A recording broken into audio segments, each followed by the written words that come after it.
Welcome today to session 14, Purchasing. In today's session, we're going to be looking at some of the principles that one has to consider when you purchase hardware and software. We're going to look at some strategies that are very important. We're going to look at some considerations that everyone has to take into consideration. And we're going to look at a couple case studies of people who are in the commercial realm, and also those that from Dell Corporation who really have got this pretty well in line.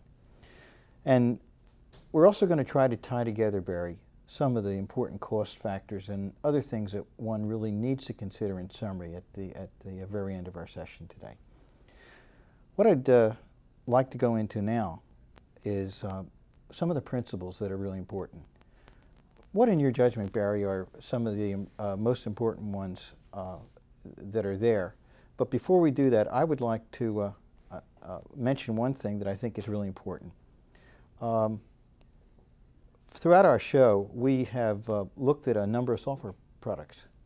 And quite frankly, Barry, we've used Epson Corporation and some other corporations like Digital Equipment, and as to show them what some of the hardware is. And only once did we ever mention the downscaling, the really small type of computers. And there are some really excellent ones out there today. And what I'd like to do is just take a few minutes before we get into the principles piece of it. And I would like to take a look at little Palmtop that's there. Yeah, we've talked about the desktop computers, which sit on your desktop, and we've mentioned a little bit, and we've had some of the people actually do demonstrations on the notebooks or the laptops. Right. But a very interesting and useful tool are the Palmtops that are out there now, and there are a lot of different varieties of them out there. I've got something here, which basically is a day filer that allows you to keep your schedule and do a little calculation and alarm. Tell them a little bit about the one you have here. Yeah, this is from Scion Corporation, and it's your Series 3 computer. This is an actual computer, Barry, with a 16-bit central processing unit.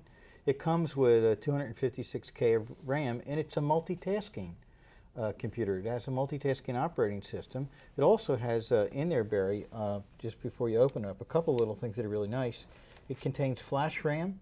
Mm-hmm. So this is a 128K of flash RAM, and it's pretty nice. And it also contains a port for an RS-232 interface that you can use with the computer. So in essence, you can take this and have it communicate with a desktop computer. Yeah, exactly. That's exactly right.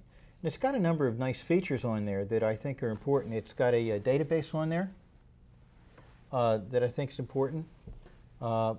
And so if you have names and addresses and phone numbers and things like that, you can do that. And Barry, what's really nice about this is not only you can print information out, but you can also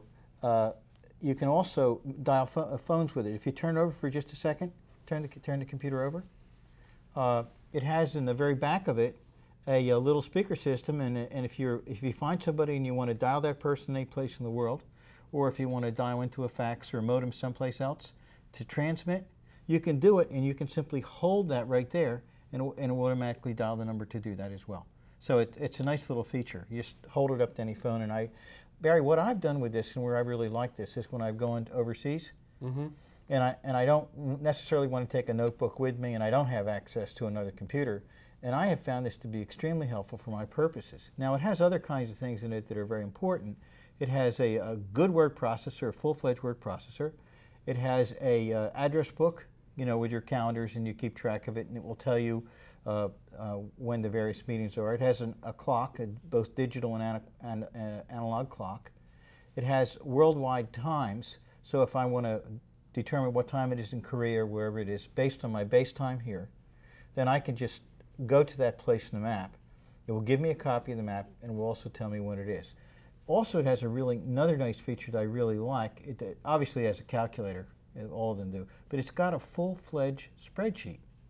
So if I want to do figures and I'm working on a spreadsheet, I can do my spreadsheet, and remember that, as we said, it will let us transmit directly into our computer when we come back via the RS-232 interface. So it's really a very, very nice feature.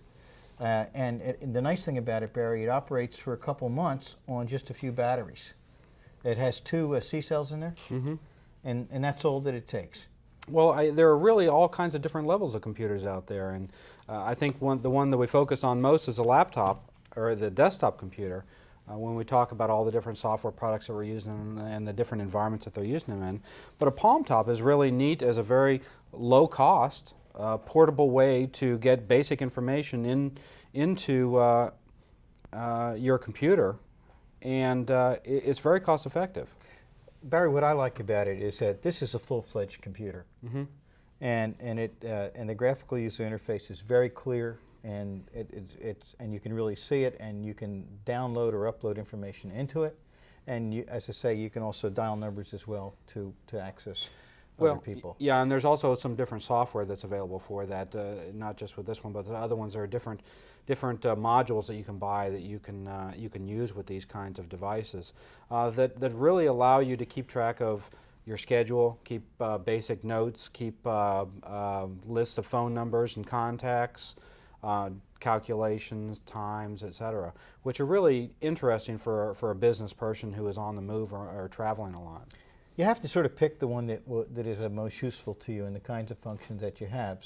So the Palmtop is something that really needs to be considered for certain types of applications. We've talked about notebooks, we've talked about the mini computers, we've talked about the ordinary desktops, and certainly we've talked also about mainframes. And every single one of those computers is the kind of thing that needs to be considered when you do purchasing. And that's the tie-in here. But when you put it all together, Barry, one of the things we really have to look at, and the first principle that I think is important for us to discuss, is the principle of avoiding obsolescence. What's your sense of how we can do that when we want to purchase new equipment? What do we need to consider? Well, as we talked about at one time before, there are 2 different kinds of obsolescence. There's industry obsolescence, and then there's office obsolescence. All right. And the difference basically between them is an 8088 machine, for instance, an IBM XT, is an industry obsolete type of machine. But it may have some very useful purposes within an office environment. So industry, it's obsolete, but office, it may not be obsolete. But when you purchase something, you have to look at both of those types of obsolescence because it impacts not only what you're purchasing, but also how you're going to support it down the road. Obsolescence is really critical in this particular industry because you never know when a new piece of software is going to come out and your current computer configuration with your memory doesn't work real well. Remember, we talked about that a couple shows ago, where we brought in a new piece of software, we thought it was fine, we ran it on the system, and everything ran so slow that we couldn't use it. Well, just think about what happened when Windows came out. Pretty much everybody's computer had to have more memory put on it. They had to start using faster processors, and the software has started to get larger and larger in terms of the space that it takes and the processing power that it takes. So over time, you are going to have that not only industry obsolescence, but also that office obsolescence because the software and hardware that you're buying may not be able to accommodate what you're trying to use it for. Right. You know, Barry, I'm very, very concerned about the fact that when people are continuing to buy hardware and software, as well as training and services, and they're not really reading the reviews that are in the major documents that are out there, the ones that are coming out, such as PC World and PC Magazine and some of the others that we've used, and particularly ones like in America Online. We're still getting questions from people that shows that they're really not reading those articles really carefully, and I really think that before people purchase anything, that they really need to get a hold of those documents. Well, that's one of the most critical pieces, is to be aware of what's out there, be aware of the competing products that are trying to meet your need. And the reviews are really a good way to do that. Now, one of the problems that we've had with reviews is sometimes they conflict with each other in what they say or how they're biased. But overall, they're very good in order to collect information that you can go and get a lot more smart about the products that you're trying to purchase. And also, those are questions and concerns that are generated from reading all those reviews that you can go directly to the vendor and ask them about. Well, Barry, of course, I was not suggesting that just the reviews alone are the key. The other things are, you've got to talk to knowledgeable people in the field, as many people as you can. if you don't do that, then you're not going to get a broad range of information that you really need to have to make the correct decision. Well, a lot of the reviews are based on the beta versions or the newer versions that are coming out, and may not be applicable in your specific environment. Because remember, when you use software, you may use some different pieces or different features of the software than someone in another industry or someone in another office. So the contexts are very important, specifically if you're in an environment that uses the software in a unique way, and you need to get in touch with other people that are using it in a similar way, so that you can gauge how successful the implementation is in your particular environment. I like the idea how also, particularly if it's software, and quite frankly hardware as well, that you look at what you're going to be using on site. If it's software, that you get an evaluation copy of the software, and that you run it exactly where you want to run it, along with your other software, to make sure it does everything that you want. Mm-hmm. And a lot of people don't do this. They just go and buy a piece of software and they're not necessarily happy with the features. Well, they're not happy maybe for a number of reasons, but the evaluation piece is very, very important, because you get to try it out in your own environment. And there are a number of ways that companies are addressing this when you purchase software. They can either give you a 30-day evaluation copy, that no obligation, you try it and then turn it back if you're not happy with it, or they allow you to purchase it with a 30 or a 60-day money-back guarantee. So there are a number of ways to get the software in-house for you to be able to evaluate it. One of them requires you to purchase it but guarantees you a return. The other one is you get it in and then buy it, once the evaluation time period is up. I like the idea of making sure, even when I get a piece of equipment, that I test the equipment on site before I buy it. Now, sometimes it's a problem, because some of the vendors will not let you do that. Mm-hmm. But I'm really at a point in time where I simply will not buy a piece of equipment unless I know that if it doesn't work for me, I can return that piece of equipment. Well, and it's not just that individual piece of equipment that you need to be testing. It's also the integration of that piece of equipment in your environment. So testing the equipment is probably part one. But part two is, now how does that piece of equipment work with everything else I have in my environment? Because remember, the most critical part in purchasing isn't the actual purchasing mechanism, but it's being able to purchase something that is going to be useful and to solve your needs within your office. And in order to do that, you have to make sure that it's going to work in your integrated environment. In other words, run new software with the old software before you buy it, and make sure that the new hardware that you have works with the old hardware. I think I understood what you said. Yes. Run the new software with the old software, run the new software with the old hardware, run the new software with the other new software, all that stuff, because everything has to work together. And I think that's what I said. I hope that's what you said. Because if you don't do that, then what happens is you buy it and it doesn't work the way you want it. You call the vendor and you spend an inordinate amount of time trying to make the thing work the way you should have known to make it work to begin with. Mm-hmm. Which really brings me to a couple points. And one of the points is you need to stick to software that's predictable. And this is, Barry, I'm not trying to knock the whole business of freeware shareware, because there's excellent freeware and shareware out there. What I'm trying to say, however, in a commercial enterprise where you have to depend on what it is, I think it's better to stick to companies that you really can predict, that can produce the kind of software that you want, and maybe software that a company in which you've had software and it works. Mm-hmm. So, well, and there are a number of ways to do that we've just talked about. Okay. Reading the reviews, checking with professionals who are used to using that software, checking with other industry contacts that you have that know about that software, have used that kind of software in their environment. And it gets down to exactly what you said, buying something that's predictable, buying something that you already know the outcome before you purchase it. You know it's going to be successful in your environment. You know it's going to integrate with everything else that you have. If someone said, what are the most important elements after you collect all your information, I would say it's prepare your specs, mm-hmm. your specifications in such a way that they're very, very clear. Now let's define specifications. If the specifications are your needs, your requirements, You know, what do you want the software to do? How do you want it to behave? Precisely, and the hardware that has to fit in, and the description of what you already have on site to make sure that the kind of integration that you need to have is exactly there. Okay, then if you're going to do that, I'm a firm believer, and we're going to be talking about contracts in just a few minutes, but I'm a firm believer that you have to have things in writing on paper for everybody to see. And remember, we've talked throughout this entire series, down to the lowest level of people in the organization. You've got to have everybody who uses that software and that hardware participate in making sure that the specs are going to do what you are really required to do in your operation. If you don't have that, Barry, it's really not going to work.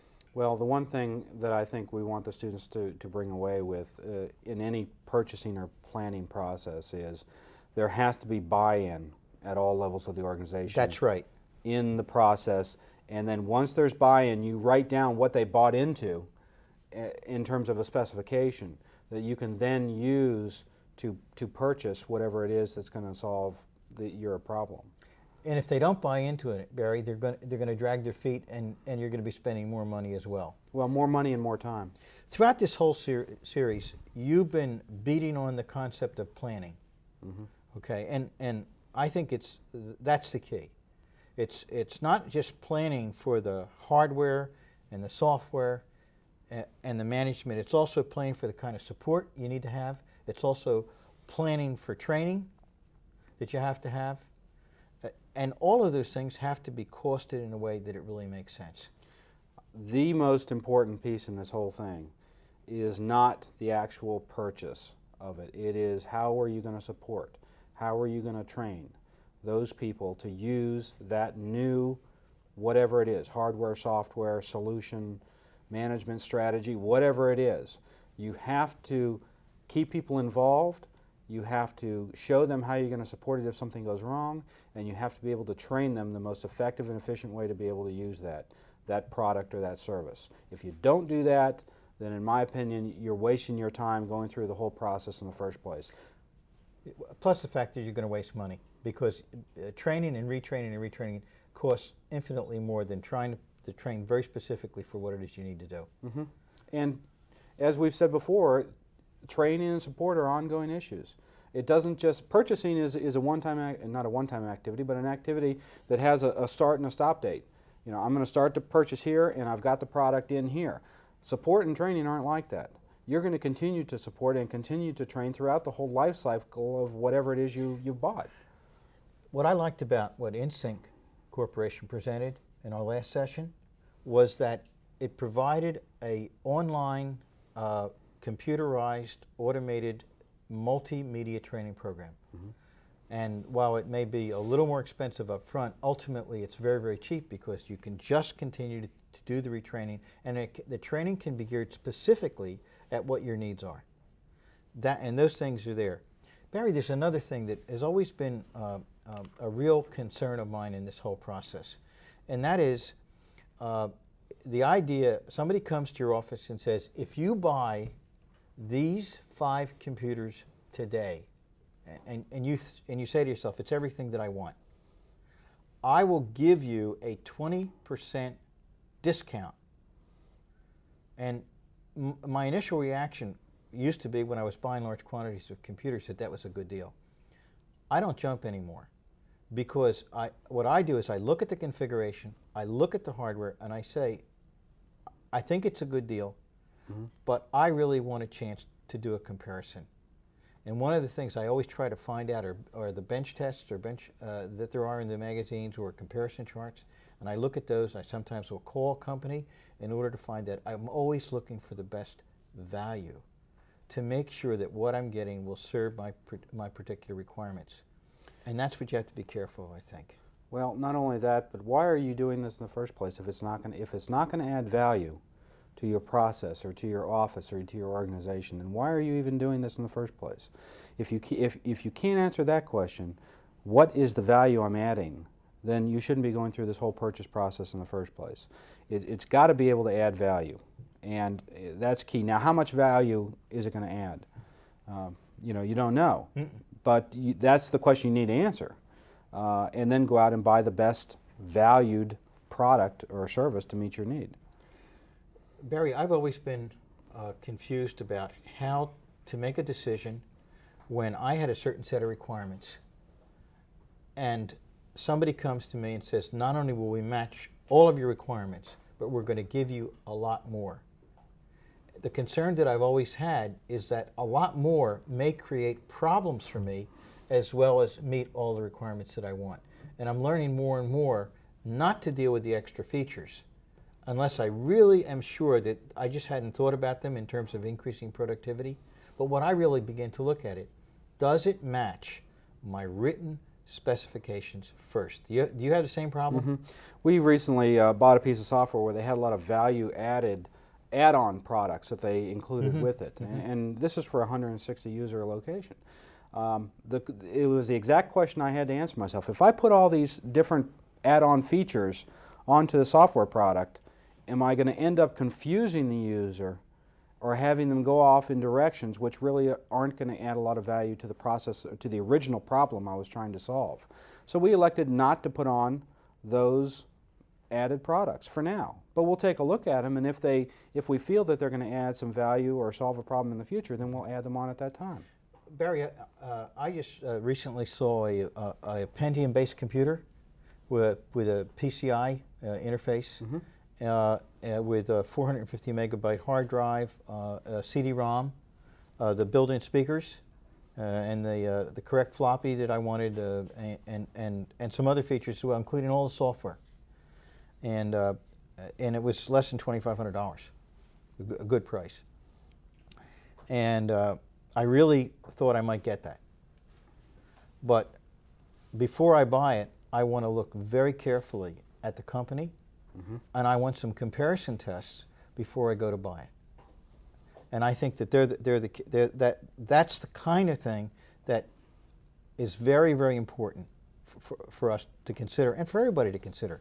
Don't jump. Make sure before you buy it, even if you pay $100 more sometimes, it's better to make sure that that particular product will give you exactly what you want and match your requirements. Well, I think we're going to talk a little bit later about price really isn't the whole cost when you buy something. That's right. That's right. You know, Barry, the other thing is the whole idea of how far in the future can you look in order to do something. And really our last point today in the principles area is to plan as far in the future as you possibly can. And everybody says, how can you plan in the future in this particular field and make it work? And I don't have a good answer for this. What do you do? Because you purchase a lot of equipment. How do you look at the future to make it all work? Well, we don't look at the future in terms of the hardware and the software. We look at the future in terms of our needs, and then try and go out there and project our needs and see and try and fit equipment that are going to not only meet our current needs but also our future needs. And that's where I was getting back to the IBM XT example. You know, the equipment may be obsolete, but the need still hasn't changed. So I think you need to look at your needs and project your future needs, and then buy equipment that is going to meet, you know, as much of the future needs as possible. This whole decision process seems to be very, very complex, doesn't it? Well, it can be. It can be, but I think if you approach it in a logical, methodical way and rule out products and services that aren't going to meet your needs and then step through the whole process, then I think it can be a very logical, progressive, and useful process. What you're really saying is the key to every single one of these principles is always what are your changing and dynamic requirements. And that is the driving force for everything that you do, and that should guide all of the principles, shouldn't it? It is your requirements that you're trying to meet, not some new whiz-bang feature that they've got on this software or hardware. Don't let that derail you or detract you from meeting your requirement or your need. The key is do not be lulled in by the dark side of the force. Okay, I'll buy that. In other words, Barry, no crystal balls. No crystal balls.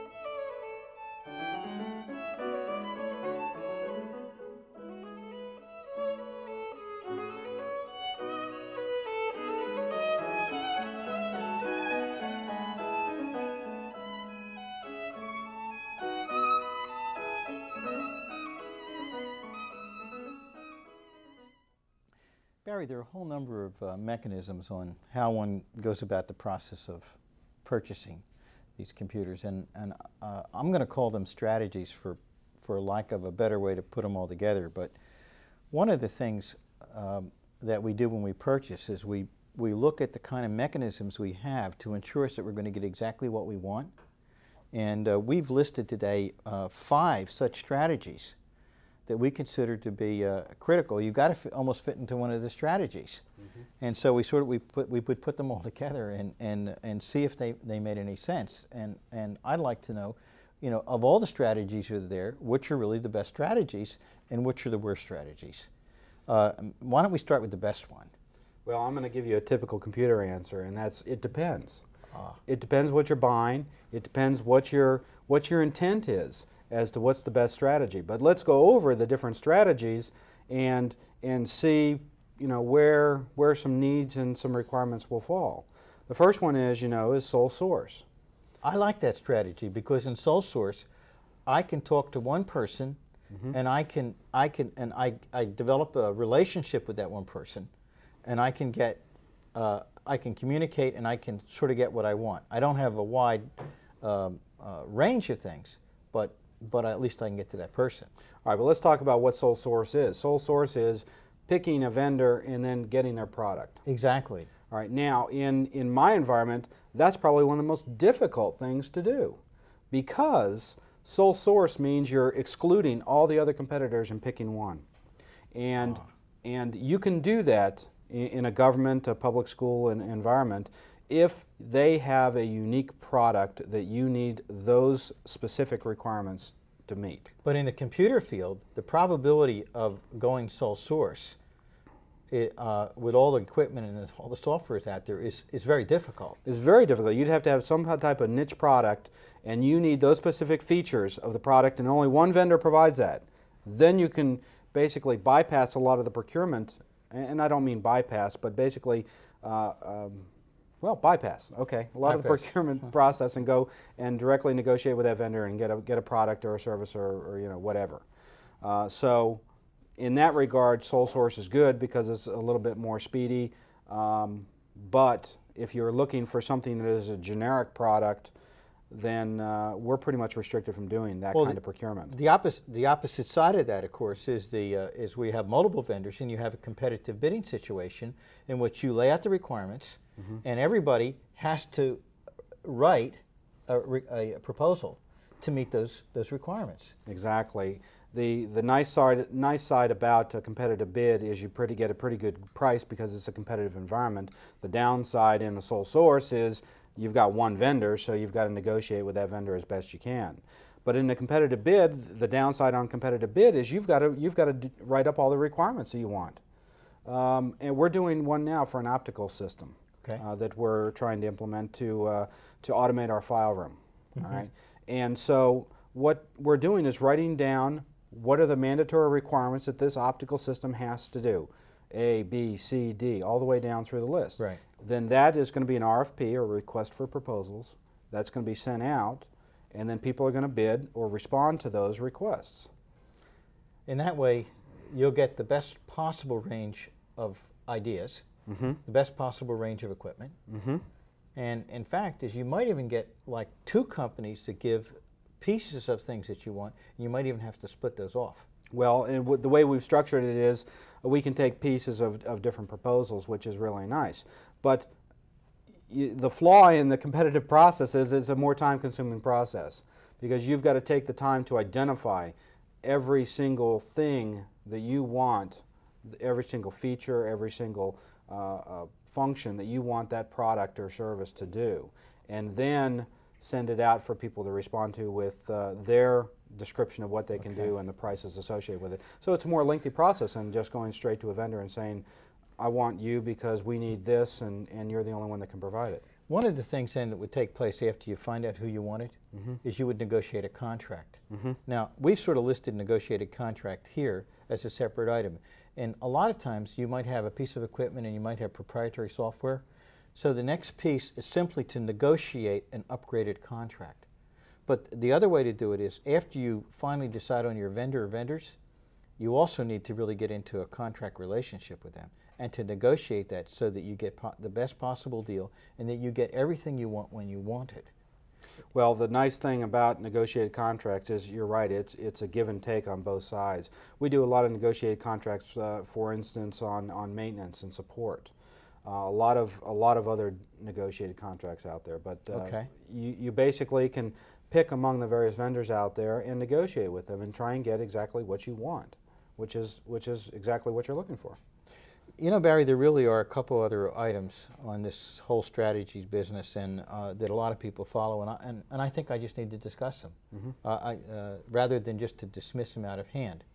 And I think, quite frankly, one of the strategies for buying things is what I call off the shelf.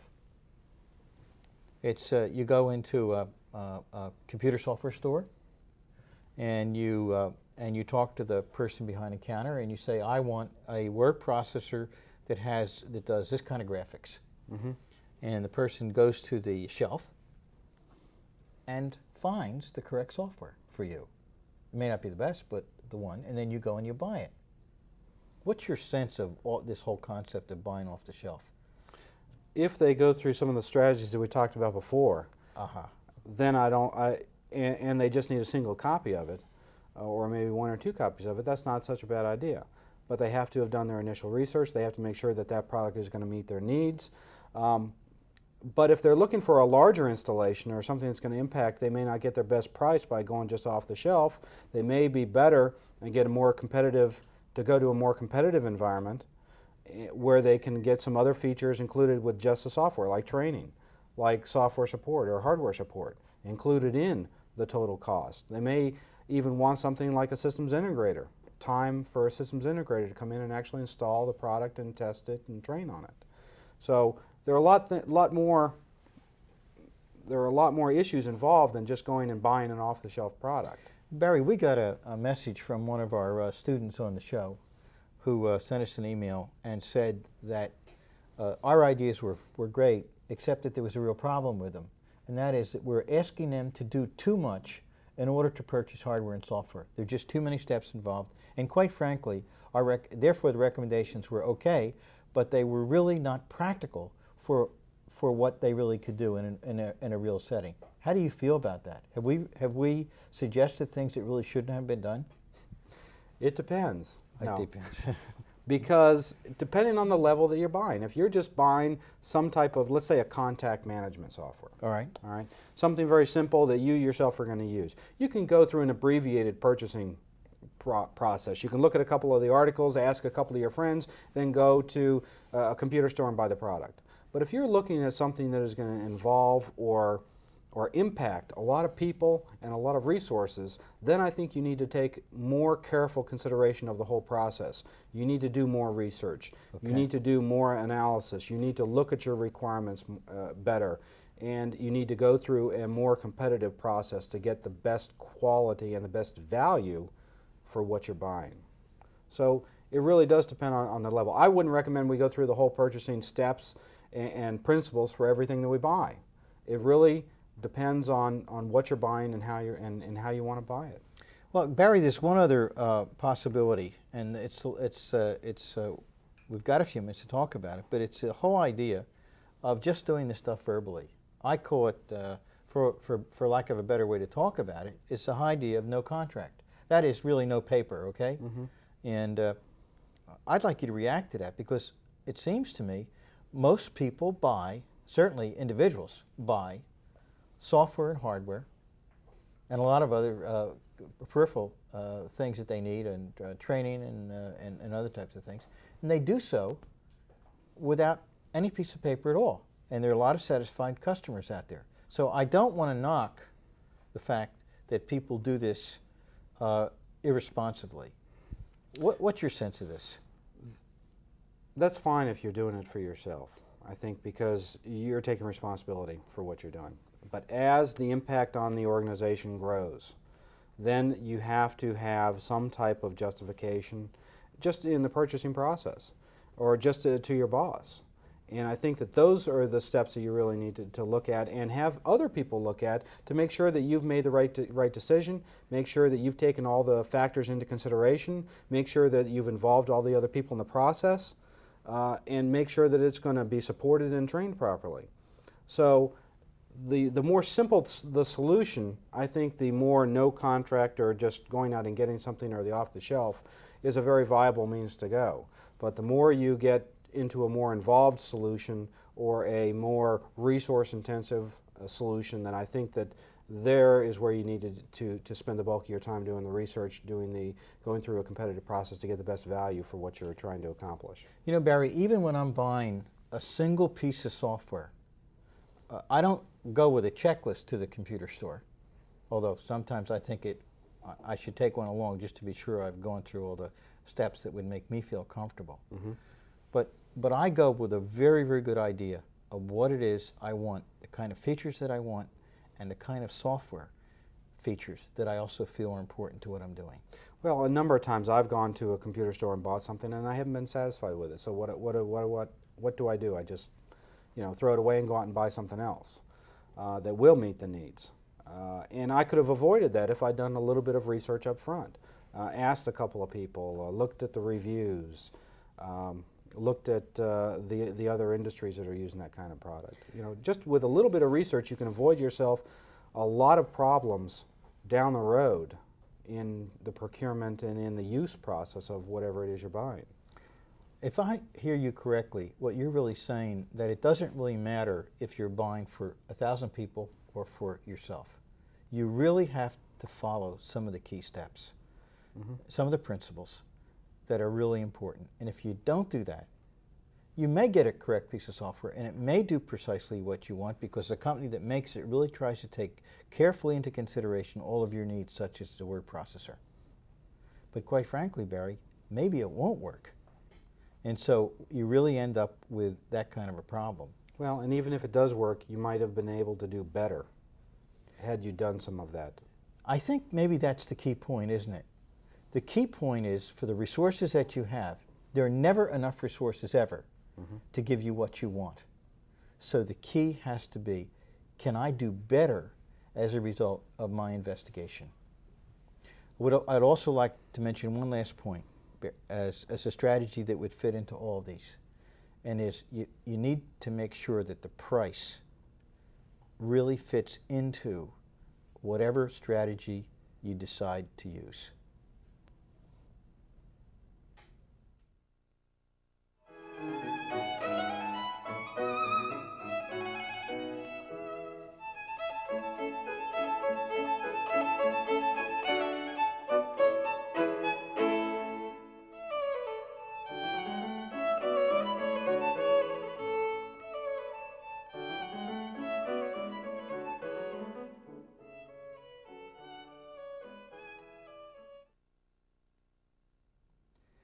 Barry, one of the problems that I've continuously have is the amount of time it takes me in order to do an upgrade. I've never been able to figure this thing out correctly. I always would like to think from once I have the money, or what I think is the money, and I've got all my specs done, even if it's a small shop, maybe 25 to 50 people, I would like to think from the time I started the upgrade until the time I got it done, that I could have it done within a month. I always like to think that. But even, Barry, when it's an upgrade for as simple as a change in the software features, that it takes much longer than that. What kind of problems do you have and experiences you have in your own operation with this? A couple of different problems. Getting back also to training and support, you have to look at those upgrades to see how they're going to change how users actually use the product, whether it's hardware or software. So those need to be evaluated up front before you even introduce that upgrade. And then you need to make provisions for that. If it's little or no impact, for instance, if the upgrade is upgrading features that you don't even use, then fine, you don't need to prepare that much for the upgrade. If it, however, impacts some integral or some core features that they use, then you do need to take that into consideration and have some workshops, have some training sessions up front, even before you introduce that upgrade. The other part of it, though, is you need to evaluate how that upgrade is going to affect the hardware that you're running on and the integration with the other pieces of software that you're using. And that's where we find the most troublesome parts of the upgrade, when we upgrade something, now something else doesn't work. And those are the ones where you take a little bit of time troubleshooting and reconciling to get the upgrade smooth. What about the old days, Barry, where you could just go out in the store and buy an upgrade for a software package and just put it on, and the next day you'll be up? Whatever happened to those days? They're gone. Oh. Because remember, in the old days, your word processor sat over here, and your spreadsheet sat here, and your database sat over here, and they didn't really talk to each other.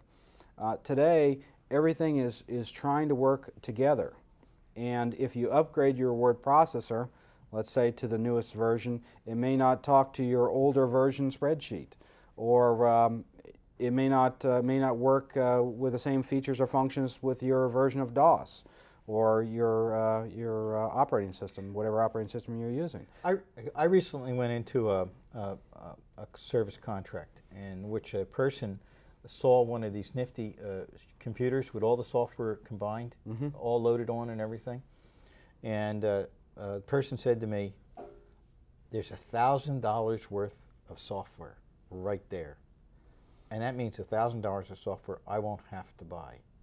And I said, "Well, that's very interesting, but how do you know you need all this software?" And I said, there is a learning curve on some of the software that's out there. And the person said, "No, it's what I want." And I said, "Well, then you should buy it if that's what you want. But I can't help you because I base all purchasing based on very specific requirements." And I'm sure, he eventually went out and bought what he wanted. And he got all this software, and it was nice software. It was but quite frankly, in his business, he probably will only use 1 or 2 packages out of the 20 or 30 packages that are provided. Well, the last PC I bought had a lot of value-added software with it. Right. I don't use very much of that because of the office environment that I'm in. I have to be able to be compatible with that. So that certainly is something to look at when you buy a hardware or software component or an integrated solution. Is what you're getting going to meet your need? It goes back again to one thing. Does what you're getting match the required features that you really want? Sure. It could add $50,000 worth of software. If you're not going to use any of it, then it isn't worth $50,000. It's not worth $1 because you're not going to use the software. And the other thing is that to go back to the other point was that when the person got the computer, there were no manuals, but all the manuals were on the computer. And that didn't work because the person wanted paper. So the person ended up going to a bookstore and buying support manuals that would allow him to really learn all this the way he needed to learn for himself. What about technical support in this whole business, Barry? Probably one of the most underrated features in any purchase is once I've got it, what do I do with it? What happens when something goes wrong? What happens when something doesn't work? I had just yesterday, someone's tape backup unit didn't work. Okay. So I went and called the company. And they, very nice gentleman at the other end of the line, walked me through, the error message that I got, this could be the probable causes. That was invaluable. That was really invaluable to help me solve that problem. And that's what people really need to look at in the whole purchase process. Isn't does this meet my requirements? Yes, okay, this product meets my requirements, but so do 3 of these other ones. All right, now let's get in and talk about some other value features here that I need to look at.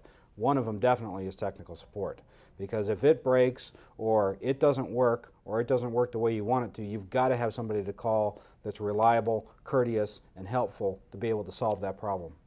Just as an experiment, several days ago, I decided that I would, when I was asking a question about a piece of software that we were going to use in the show, I asked the person, I told the person who I was, and then I said, you're as part of your public relations, we have your software with us. And what I would like to do, if it's okay with you, is I'd like to get you on the modem, and I'd like to download both the software that I have, which was the Intel ProShare, Mm-hmm. to you, and then I would like to go into the manual with you to show you the parts of the manual that I find confusing, so we could go over them together. And the person was very nice and said to me, well, we don't have the capacity and we don't have the software. I said, no, I can download that directly, the piece of software that you need, and I have the document online that I need to do as well. The person said, well, we just don't do that. I guess that was the answer I expected, and incidentally, I got the software taken care of. Mm-hmm. But that kind of technical support, Barry, would be invaluable to what it is we need to do. Well, it really gets down to solving your question or your requirement as quickly as possible and in the most courteous manner possible.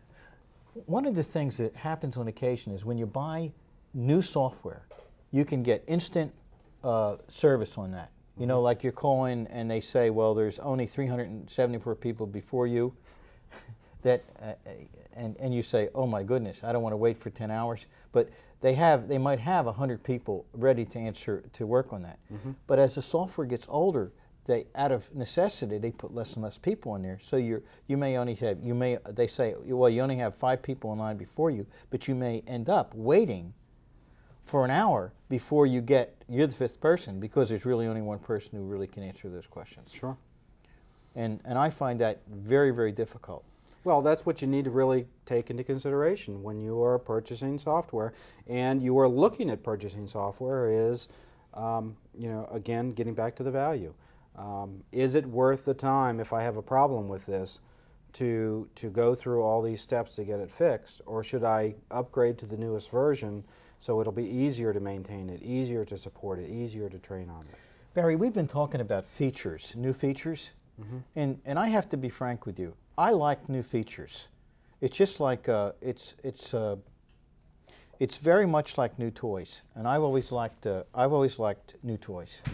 Okay, I've always liked new things. I liked more Tinker toys when I was growing up, different blocks. I mean, as I've gotten older, my wife reminds me that I have just adult toys now.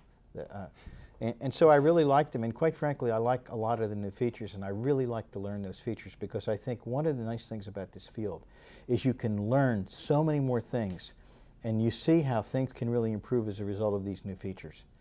But you know what my concern is? It's that, like this one software package we were looking at, I was told it had 430 new features.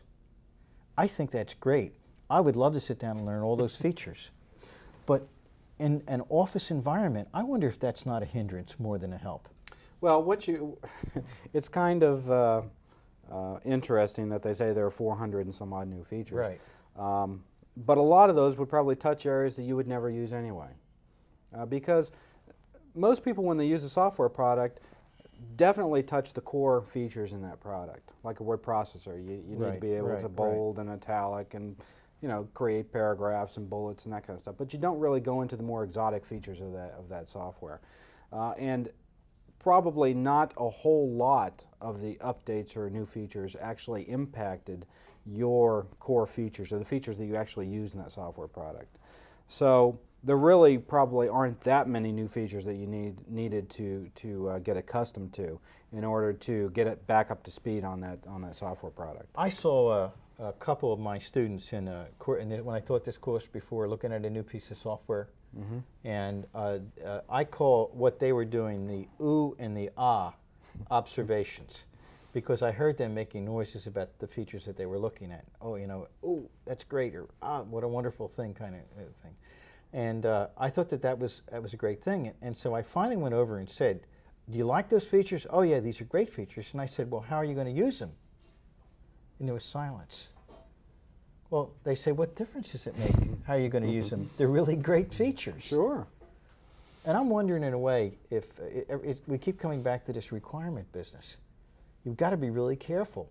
I mean, it's nice to have the features, but does it really improve your requirement base? Oh, it's easy to be overwhelmed with a software product or a hardware product. That let's take the CD-ROM industry right now. Triple speed and quadruple speed CD-ROMs out there. But do you really need all that speed? software products with 430 some odd new features. Do you really need all of those features in order to meet your requirements? For me, Barry, it's a question of compatibility, okay? If what I put on when I buy something, hardware, software, if it's compatible with what I have and it does what I want it to do and it sticks to my requirements, then I'm really ready to do it. I'm really ready to buy it. My problem is I don't want to go down. I hate downtime. I hate for people in an operation, particularly when I'm a consultant, and everybody sort of looks at you when the computer goes down or the software goes down. I mean, just like in your shop when I was over there, you know, if it goes down, then obviously the consultant broke it, right? And that makes me feel very uncomfortable, particularly when it's an office of 25 people and they all look at you and they say, and the manager says, my file server isn't working, right? And I say, well, it's probably a hardware problem, I think, in this case. They say, well, you're our consultant. Yeah, and you were in the room when it broke, therefore it's your problem. And you were wrong. Exactly. So the idea of making sure things are compatible and they work together is critical. And also, downtime is so costly that it's one of the most important considerations. Some manager told me for every minute that they were down, it cost them $100. And I hate people to tell me that because no matter how cold it is outside, I start to sweat. As a consultant, these are key factors, and you do everything you can to avoid that, and that's important. Barry, just a couple more things that are very important here, and the idea of documentation is one. Remember, we've been talking about how do you like your documentation, and somebody told me that the only kind of documentation they would ever deal with was something on paper. I'm serious. They said, I like my books. I want to read it directly out of that book. That's the book that I want. And I said to them, well, wait a second. There's a problem. The problem is, for example, if for example, you have a version of a piece of software, and then 2 months later, they give you an automatic upgrade for that, and they send you a whole new list of books, and if you use the old list of books, that's fine. Or what they might do, Barry, is, and they did in one case that I was in, they sent a CD-ROM because there was so much data to support the software that had a CD-ROM. And the person said, I want a book. And I said, print the book out. And they said, no, I want a book with the binding. I want a book that's geared toward answering my questions. And I said, it's easier in a CD-ROM. And the answer, of course, was no. And the question is, what's it all headed for? What's it headed for, and what do I need to consider? Well, some people are comfortable with the manuals that come with the software because it's got the familiar name of the software on there. What I'm finding is a lot more of the companies now are putting their documentation online. So what you see in the book is the documentation that you get online. So both people get satisfied. Someone gets the paper copy, and then someone else gets the online version. What I'm finding more fascinating, though, is that the documentation isn't as horrible as it used to be. It used to be that you could not read it at all. I couldn't understand a single word the guys were telling me in the documentation, but it's gotten a lot better. I think that and I know when I write programs, I certainly don't do the documentation because programmers tend to make horrible documenters. Exactly. User documentation especially. The software companies out there have really, and the hardware companies too, have really gotten a lot better at doing their documentation. So it is user-friendly, it is easy to use, and it does make sense. And the online documentation is also very good. But what I'm also finding fascinating is a lot of the third-party books out there are really helpful. And it's not only the books, but also the videos. And I think that there's one out now that has a cassette tape that you can just listen to on the road that describes all this stuff. There are some excellent videotapes. We're going to mention those in our last show, incidentally, but there are videotapes that can take you step by step through this whole process, and they're really excellent. A manager called me the other day and asked me about documentation for a word processing package that I just changed, and said, I cannot find anything that explains it. And I said, well, just call the company on the phone. And the person said, I'd rather not do that. I don't have time to wait. I don't want you to do anything more than tell me what the answer is. And I said, well, what version is it? The person said, how am I supposed to know what version it is? It's the version that I have. which I thought was a very appropriate answer. Sure. And so I said, "Well, go in," and I walked him through the process to take him out to the screen where it said what version it was, and that seemed to work. And then I looked it up in my book. I happen to have the book. It was only one question they wanted, but I didn't know the answer for it. I think what we're really going to have to be careful about is to make sure that the punishment fits the crime. That is, the documentation is the exact documentation for the version of software that they have. And that's going to require a different level of training. Now, it's easy for you, Barry, because in your shop, you can simply give them what they need to have, and that ends the discussion. Now, this is the documentation you read. Give me your old documentation. Pull it off the shelves, and that solves it. And so you can solve it. A lot of home users don't really pay attention that way. That's what we're finding. So I think it's really an important issue. Last issue today, Barry, I would really like to go over with you is a concept of what I call bug patches versus new versions. And this seems to be we've only got a minute to cover it, but the whole idea is, do we just look for marginal fixes, or do we look for the new versions? What's your sense of that? Well, it depends if the bug patches are free or if you got to pay for them, if the new versions are free, and if you have to pay for them. What I found is generally when you get a bug and you call a company, they'll be very good about sending you the patch or the version to correct that. The new versions, again, it goes back to the requirements. Do you require that you need that new version? If you do, fine, get it. If you don't, don't worry about it right now, because it's not just the cost of that new version. There are a lot of other costs that are associated with getting that new version up.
That's right, we did. Is that ed or ed? Education. No, that's what Bill says. Don't do that.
Ed 230, Managing Computer Applications, Tape 2 of 2, GW Television.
We have a number of interesting observations to make about the whole prospect of purchasing.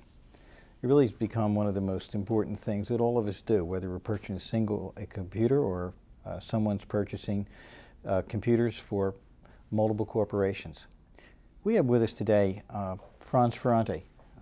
Franz is going to share his observations about purchasing from a perspective of a consultant who has worked with a number of corporations in the Virginia area. Franz, can you tell us the kinds of things you take into consideration when you are purchasing computer equipment or software for some of the companies that you work for?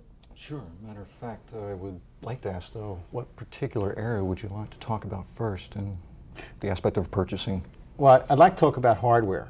Okay. Can you tell us what you take into consideration when you purchase hardware from for a company? Okay. Usually, at this point, I hope that the customer has made the decision about the software, because oftentimes the software will directly drive the purchase of the hardware. And once they've made that decision, then you got to find out. It can be a little messy at this point, because they'll say, we wanted to do this. Well, what's this? We want it to be fast. We needed to have connections to this. And after a while, you're kind of left befuddled. They could say, well, do you have a budget? Well, what do you recommend? Okay. And you run into these unusual back and forth situations, which I know both of you have had. And eventually, something gets ironed out. But oddly enough, if they have a budget, it's so much easier for me, because then I can say, with this, I can say, we can get this type of machine. It'll make the machine, it'll make the software run acceptably. Is this pretty much the way some of these companies that you deal with operate, that they basically have an idea what they feel they can spend? It's almost always an upgrade too, isn't it? It's a mix. Depends on the situation. Well, I guess I would like to know if you're going to purchase it for them, and I think you said the right thing when you said you have to know what the software requirements are first. That's always the first consideration. And Barry and I throughout this whole thing have been basically preaching that. But you said something that is very interesting. You said that up front, cost is a very important factor for these companies in that they have sort of a baseline price. What happens if I were to come to you as a